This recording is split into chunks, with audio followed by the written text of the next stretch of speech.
The gentleman from Indiana, Mr. Banks, is recognized for 5 minutes. Thank you, Mr. Chairman. What an incredibly important subject for us to tackle today. So I appreciate the committee diving deeply into these issues, and want to continue to talk about the cyber-related aspect of the subject as the growing number of the growing threat of cyber attacks is something that concerns me as a policymaker and does a number of my colleagues as well. And these are no longer hypothetical threats. We've seen 2 threats to the electrical grid in Ukraine, for example. And with these systems relying more and more on computers and information technology, we need to do everything, as you know, that we can to counter potential cyber threats. So with that, Dr. Sanders, could we take a step back and maybe give us a more specifically, how often is there a cyber attack or an attempt of a cyber attack on our national grid? And have we seen that number rise over the past 5 years? Thank you very much for that important question. First, let me say that it's a very difficult question to answer. Different people have different bits of knowledge, some of that knowledge in the open, some of that knowledge classified, some of that knowledge in the hands of other countries, so it's a difficult question to answer. Having said that, what we're seeing is an increase in the rate of observed cyber attacks, right? We now have documented cyber attacks that are known in the public.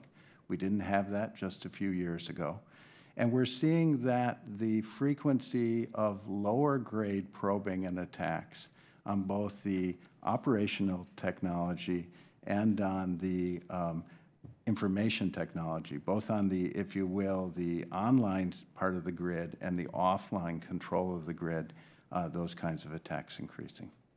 How do we monitor those attacks? I mean, how do you can you give us sort of a dummied down version of how we monitor? How do we know that those attacks occur and exist? Sure. So some of them are big, and we read about them in the news, right? The Ukraine attack and these kinds of things.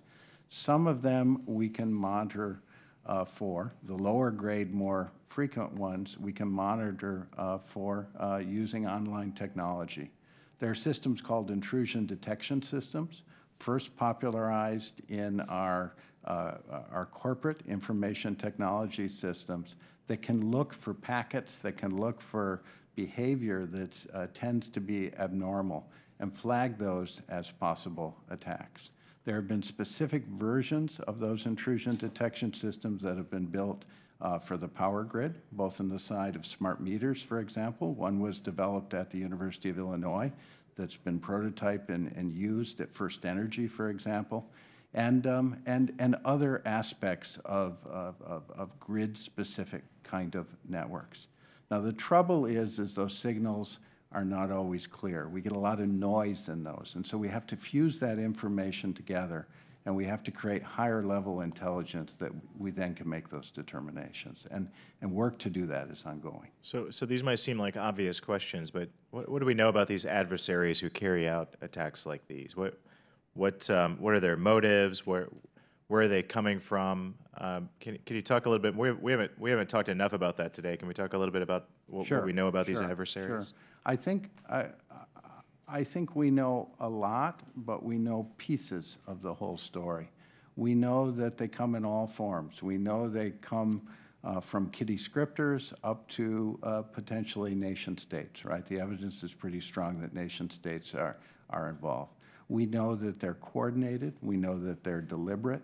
We know that they will wait. They will insert code into a system, and they may wait months until they activate that code. So the real challenge is to gain that understanding and to understand how to react to these things when the adversaries may be willing to wait months to gain their information. An incredibly important subject, and hopefully Mr. Chairman will have many more opportunities to examine these issues. I appreciate all of you being here very much. With that, I yield back. Thank you very much.